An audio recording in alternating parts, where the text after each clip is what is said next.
जय गुरुदेव। इतिहास गुरु रविदास महाराज जी के इतिहासक गुरु घरां दा डेरा श्री गुरु रविदास मंदिर ਚੱਕ ਹਕੀਮ फगवाड़ा, जिस नूं चरण छो धरती श्री गुरु रविदास महाराज जी की कहा जाता है। भारत की धरती ते हमेशा ही गुरु पीर पैगंबर आए।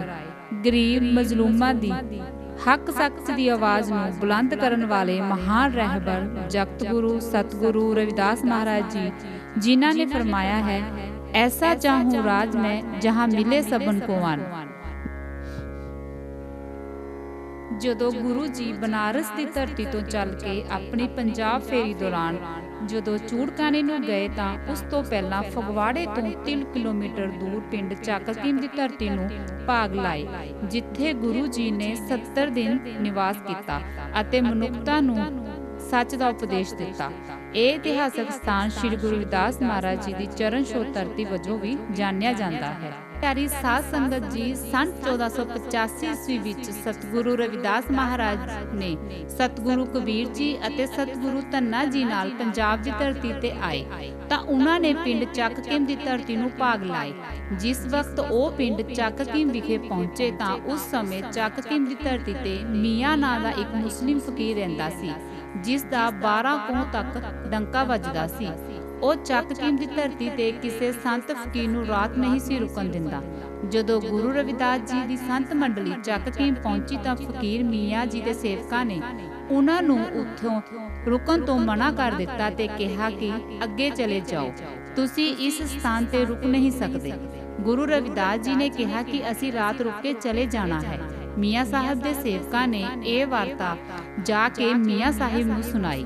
मियाँ साहिब ने गुस्से विच आके गुरु रविदास जी नूं कहा कि इस जगह का मालक मैं हाँ, तुसी इस जगह ते नहीं रुक सकते, तुसी अगे चले जाओ। गुरु रविदास जी ने कहा कि तेरे तो पहला इस जगह का मालक कौन सी? मियाँ साहब ने जवाब दिता कि मेरा अब्बा हजूर। गुरु जी ने फिर पूछा कि तेरे तो बाद इस जगह का मालक कौन होवेगा? तां मियाँ साहब ने कहा मेरा पुत्र होवेगा। गुरु रविदास जी ने कहा कि जेकर इस जगह के मालक समय समय से बदली जा रहे हैं तां इस जगह का असली मालक कौन है?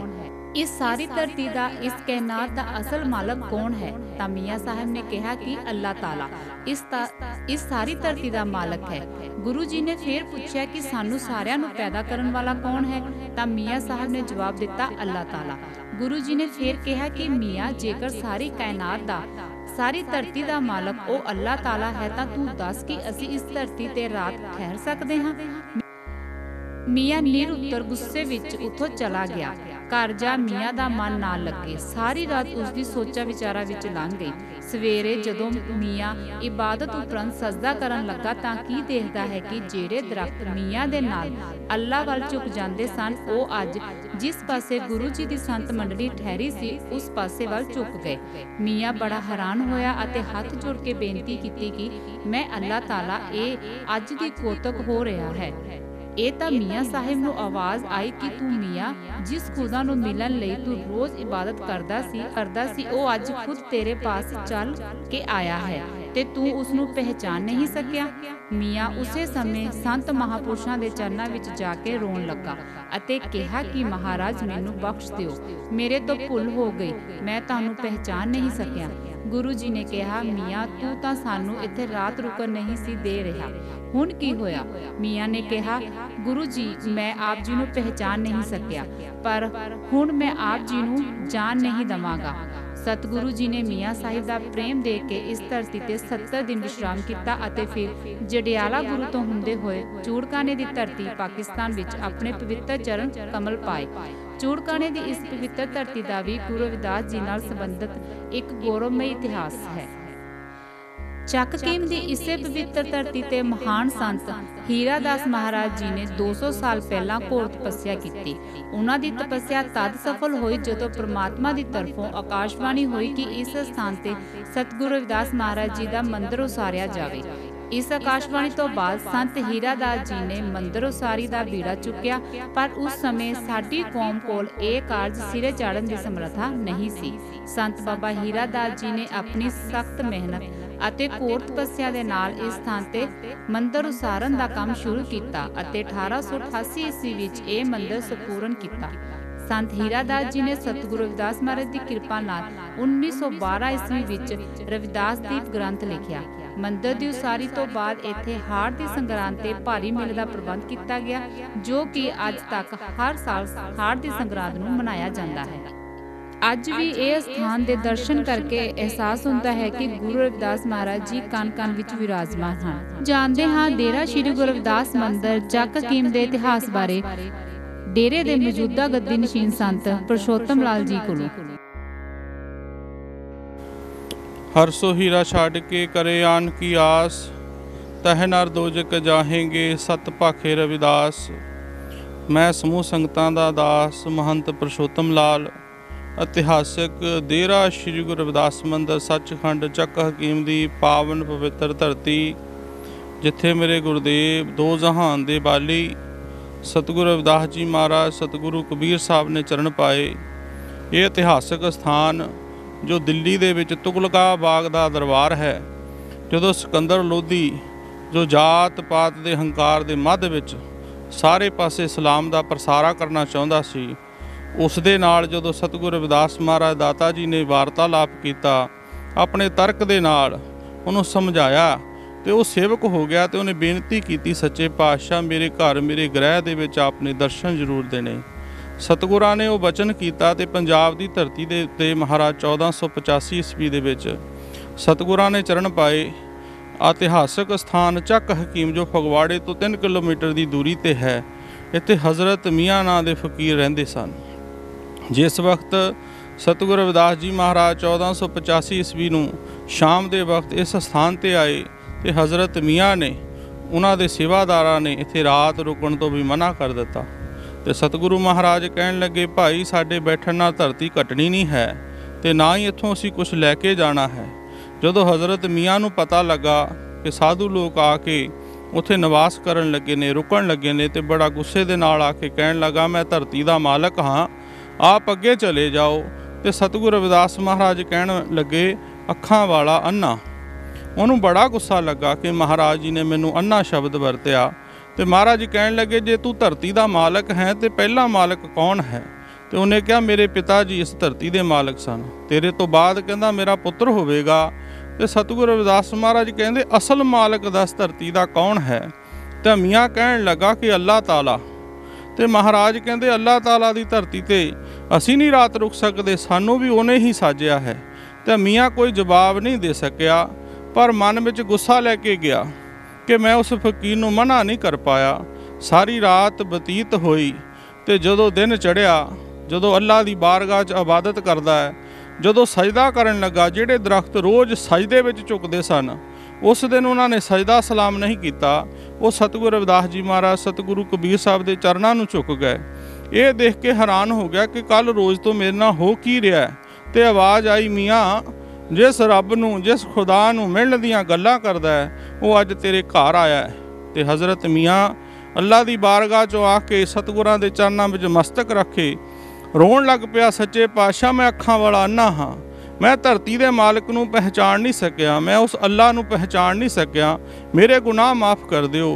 तो महाराज सतगुरु कबीर साहब ने मस्तक ते हथ धरिया तो महाराज ने स्नेह किया। तो मियाँ जी कहण लगे, हुण अगे नहीं जाना। महाराज की उहदी बेनती दे उत्ते 70 दिन इस धरती ते निवास किया और मियाँ नूं कहा कि एक सेवक मेरा आएगा तो इस दरबार की रचना करेगा। महंत बाबा हीरादास महाराज जी 18वीं सदी दे विच इस धरती ते आए। उस वक्त हज़रत मियाँ साहब की 9वीं पीढ़ी मौजूद सी। उस तो बाद इस दरबार की जो आप दे सामने है महाराज जी ने उसारी की, जो विश्व का पहला मंदिर है और पहली खोज सतगुरु रविदास महाराज के पावन स्थानां की। बाबा हीरादास महाराज जी ने जदों इस दरबार की रचना की, दरबार बनाना शुरू किया, उस वेले जात बहानियां ने महाराज जी का बड़ा विरोध किया कि इस बरादरी के कोल पैसा कित्थों आया है, ये दरबार उन्हां दी ज़ात विच किवें बनिया है। हुण इन्हां समाज के दुरकारे लोगों के सतगुरां दे दरबार भी बनणगे। उस वेले राजा जगतजीत सिंह को दरखास्त दे दी गई और हीरादास महाराज जी नूं जेल विच कर दिता गया। तो जदों पुत्र की दात वास्ते राजा जगतजीत सिंह ने बहुत जगह अलख जगाई ਜਦੋਂ ਉਹਨਾਂ ਨੂੰ ਪਤਾ ਲੱਗਾ ਨਾਮ ਦੇ ਰਸੀਏ ਮਹੰਤ ਬਾਬਾ ਹੀਰਾ ਦਾਸ ਮਹਾਰਾਜ ਜਿਨ੍ਹਾਂ ਨੂੰ ਕੈਦ ਕੀਤਾ ਗਿਆ ਹੈ, ਉਹ ਜੇਲ੍ਹ ਵਿੱਚ ਵੀ ਨਾਮ ਸਿਮਰਨ ਜਪ ਰਹੇ ਨੇ, ਉਹਨਾਂ ਦੇ ਮਨ ਵਿੱਚ ਆਈ ਕਿਉਂ ਨਾ ਉਹਨਾਂ ਦੇ ਅੱਗੇ ਵੀ ਜਾ ਕੇ ਬੇਨਤੀ ਕੀਤੀ ਜਾਵੇ। ਰਾਜਾ ਜਗਤਜੀਤ ਸਿੰਘ ਨੇ ਆ ਕੇ ਬੇਨਤੀ ਕੀਤੀ, ਹਜ਼ੂਰ ਮੇਰੇ ਮਨ ਦੀ ਭੁੱਖ ਪੂਰੀ ਕੀਤੀ ਜਾਵੇ, ਮੇਰੇ ਮਨ ਦੀ ਆਸ ਮੁਰਾਦ ਪੂਰੀ ਕਰੋ। ਤੇ ਬਾਬਾ ਜੀ ਕਹਿਣ ਲੱਗੇ, ਮੈਂ ਇਹ ਆਪ ਦੀ ਆਸ ਮੁਰਾਦ ਪੂਰੀ ਨਹੀਂ ਕਰ ਸਕਦਾ। ਜਿਸ ਜਗ੍ਹਾ ਤੋਂ ਤੁਸੀਂ ਮੈਨੂੰ ਲੈ ਕੇ ਆਏ ਹੋ ਉਸ ਸਥਾਨ ਤੇ ਸਤਿਗੁਰੂ ਰਵਿਦਾਸ ਮਹਾਰਾਜ ਦੋ ਜਹਾਨ ਦੇ ਵਾਲੀ ਸਤਿਗੁਰੂ ਕਬੀਰ ਸਾਹਿਬ ਦਾ ਨਿਵਾਸ ਹੈ, ਉਹਨਾਂ ਦਾ ਪਾਵਨ ਸਥਾਨ ਹੈ, ਤਪੋਵਨ ਹੈ। ਜੋ ਵੀ ਉੱਥੇ ਜਾ ਕੇ ਅਰਦਾਸ ਬੇਨਤੀ ਕਰਦਾ ਹੈ, ਸਤਿਗੁਰੂ ਮਹਾਰਾਜ ਉਹਦੀ ਅਰਦਾਸ ਬੇਨਤੀ ਪ੍ਰਵਾਨ ਕਰਦੇ ਨੇ। ਉਸ ਜਗ੍ਹਾ ਤੇ ਜਾ ਕੇ ਅਰਦਾਸ ਬੇਨਤੀ ਕਰੋ। ਰਾਜਾ ਜਗਤਜੀਤ ਸਿੰਘ ਇਸ ਸਥਾਨ ਤੇ ਪੈਦਲ ਨੰਗੇ ਪੈਰੀਂ ਆ ਕੇ ਅਰਦਾਸ ਕੀਤੀ, ਉਹਨੂੰ ਪੁੱਤਰ ਦੀ ਦਾਤ ਹੋਈ ਤੇ ਬਾਬਾ ਹੀਰਾ ਦਾਸ ਮਹਾਰਾਜ ਜੀ ਨੂੰ ਬੜੇ ਆਦਰ ਸਤਿਕਾਰ ਦੇ ਨਾਲ ਹਾਥੀ ਤੇ ਬਿਠਾ ਕੇ ਇਸ ਸਥਾਨ ਤੇ ਲੈ ਕੇ ਆਏ। ਔਰ ਇਸ ਸਥਾਨ ਤੇ ਮਹਾਰਾਜ ਜੀ ਨੂੰ 158 ਕਨਾਲ 9 ਮਰਲੇ ਜ਼ਮੀਨ ਰਾਜਾ ਜਗਤਜੀਤ ਸਿੰਘ ਨੇ ਸਤਿਗੁਰੂ ਰਵਿਦਾਸ ਮਹਾਰਾਜ ਦੇ ਨਾਮ ਤੇ ਦਿੱਤੀ, ਜਿਹਦੇ ਵਿੱਚ ਰਵਿਦਾਸ ਮਿਸ਼ਨ ਚੈਰੀਟੇਬਲ ਹਸਪੀਟਲ ਬਣਿਆ ਹੋਇਆ ਹੈ, ਜੋ ਕਿ ਯੂਕੇ ਦੀ ਸਭਾ ਜਿਹਦੇ ਪ੍ਰਧਾਨ ਸਵਰਨਾਰਾਮ ਡਮੇਲੀ ਨੇ, ਉਹ ਸਮੂਹ ਸੰਗਤਾਂ ਦੇ ਸਹਿਯੋਗ ਨਾਲ ਉਹਨੂੰ ਚਲਾ ਰਹੇ ਨੇ। ਉਸ ਸਥਾਨ ਤੇ ਮਹਾਰਾਜ ਜੀ ਦੇ ਸੁਪਨੇ ਨੂੰ ਸਾਕਾਰ ਕਰਨ ਵਾਸਤੇ ਇੱਕ ਸਕੂਲ ਦਾ ਵੀ ਸੁਪਨਾ ਦੇਖਿਆ ਗਿਆ ਹੈ। ਮੈਂ ਇਸ ਪਾਵਨ ਸਥਾਨ ਤੇ 9ਵੀਂ ਪੀੜ੍ਹੀ ਜੋ ਬਾਬਾ ਹੀਰਾ ਦਾਸ ਮਹਾਰਾਜ ਜੀ ਤੋਂ ਬਾਅਦ ਮੁਸਲਮਾਨਾਂ ਨੇ ਜਿਹੜੇ ਫਕੀਰ ਸੀਗੇ ਹਜ਼ਰਤ ਮੀਆਂ 9 ਪੀੜ੍ਹੀਆਂ ਇਬਾਦਤ ਕੀਤੀ ਹੈ, ਬਾਬਾ ਹੀਰਾ ਦਾਸ ਮਹਾਰਾਜ ਜੀ ਦੀ ਮੈਂ 7ਵੀਂ ਪੀੜ੍ਹੀ ਤੇ ਹਾਂ। ਮੈਂ ਸਮੂਹ ਸੰਗਤਾਂ ਨੂੰ ਅਰਦਾਸ ਕਰਦਾ ਹਾਂ, ਇਸ ਪਾਵਨ ਸਥਾਨ ਦਾ ਜੋ ਇਤਿਹਾਸ ਹੈ, ਜੋ ਕਿ ਵਿਸ਼ਵ ਦਾ ਪਹਿਲਾ ਸਥਾਨ, ਪਹਿਲੀ ਖੋਜ, ਪਹਿਲਾ ਗ੍ਰੰਥ ਰਵਿਦਾਸ ਦੀਪ ਬਣਾਇਆ ਗਿਆ, ਔਰ ਸਮੂਹ ਸੰਗਤਾਂ ਨੂੰ ਸਤਿਗੁਰੂ ਰਵਿਦਾਸ ਮਹਾਰਾਜ ਦੇ ਨਾਮ ਨਾਲ ਜੋੜਨ ਦਾ ਇਸ ਸਥਾਨ ਤੋਂ ਉਪਰਾਲਾ ਕੀਤਾ ਗਿਆ। ਆਓ ਇਸ ਇਤਿਹਾਸਕ ਸਥਾਨ ਦੇ ਇਤਿਹਾਸ ਨੂੰ ਜਨ ਜਨ ਤੱਕ ਪਹੁੰਚਾਈਏ ਔਰ ਇਸ ਇਤਿਹਾਸਕ ਧਰੋਵਰ ਨੂੰ ਆਉਣ ਵਾਲੀਆਂ ਪੀੜ੍ਹੀਆਂ ਤੱਕ ਸੁਰੱਖਿਅਤ ਰੱਖਣ ਵਾਸਤੇ ਆਪ ਸਹਿਯੋਗ ਕਰੋ। ਮਾਤਾ ਕਲਸਾ ਪਿਤਾ ਸੰਤੋਖ ਦਾਸ ਮਹਾਰਾਜ ਜੀ ਦੇ ਨਾਂ 'ਤੇ ਇੱਕ ਸੁਸਾਇਟੀ ਬਣੀ ਹੈ, ਜਿਹਦੇ ਪ੍ਰਧਾਨ ਦੇਸ ਰਾਜ ਬੰਗਾ ਨੇ ਔਰ ਇਹਦੇ ਚੇਅਰਮੈਨ ਬੂਟਾ ਮੁਹੰਮਦ ਜੀ ਨੇ। ਇਹ ਸਾਰੀਆਂ ਸੰਸਥਾਵਾਂ ਮੇਰੇ ਨਾਲ ਸਹਿਯੋਗ ਕਰ ਰਹੀਆਂ ਨੇ। ਮੈਂ ਇਹੀ ਆਸ ਕਰਦਾ ਕਿ ਆਓ ਆਪਾਂ ਇਸ ਬੇਗਮਪੁਰੇ ਦੇ ਸੁਪਨੇ ਦੇ ਵਿੱਚ ਉਸ ਮਹਾਰਾਜ ਜੀ ਦੇ ਰਾਹ 'ਤੇ ਚੱਲ ਕੇ ਸਾਰੀਆਂ ਸੰਗਤਾਂ ਉਸ ਘਰ ਦਾ, ਬੇਗਮਪੁਰੇ ਦੇ ਰਾਹ ਦਾ ਆਪਾਂ ਪਾਂਧੀ ਬਣੀਏ।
ਸਤਿਗੁਰੂ ਰਵਿਦਾਸ ਮਹਾਰਾਜ, ਸਤਿਗੁਰੂ ਕਬੀਰ ਸਾਹਿਬ ਜਦੋਂ 1485 ਈਸਵੀ ਦੇ ਵਿੱਚ ਇਸ ਪਾਵਨ ਸਥਾਨ ਤੇ ਆਏ, ਹਜ਼ਰਤ ਮੀਆਂ ਨੂੰ ਅੱਲਾ ਦਾ ਦੀਦਾਰ ਕਰਾਇਆ ਜੋ ਜਾਤ ਵਿਮਾਨ ਦੇ ਵਿੱਚ ਫਸਿਆ ਹੋਇਆ ਸੀ।